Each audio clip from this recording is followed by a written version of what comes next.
तर बीडच्या घटनेवरून विरोधकांसोबत सत्ताधाऱ्यांनी सुद्धा धनंजय मुंडेंना लक्ष केल्याचं दिसून येते।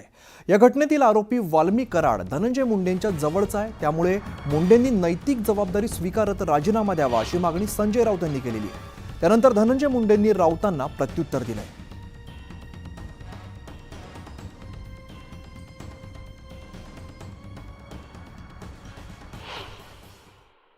लोकभावना इतकी तीव्र आहे। धनंजय मुंडे यांनी नैतिकतेच्या मुद्द्यावर राजीनामा दिला पाहिजे। मी नैतिकतेचा प्रश्न करतो। देवेंद्र फडणवीस आणि नैतिकतेच्या मुद्द्यावर मुंड्यांचा राजीनामा घेतला पाहिजे। मुंड्यांचाच नाही तर अजित पवारांचा राजीनामा घेतला पाहिजे, कारण त्यांना मंत्रिमंडळात घेतलेला आहे। हे मी अत्यंत हिमतीनं धाडसानं सांगतो, त्याची किंमत मला मोजावी लागेल। मला एखाद्याला आत्ता मलाही माहीत नाही मी कधी एवढा मोठा झालो, पण मला आणि माझ्या विरोधात सकाळी बोलल्याशिवाय एखादा दिवस उजळत नसेल, त्याच्या पलीकडे आपण काय बोलू शकत नाही।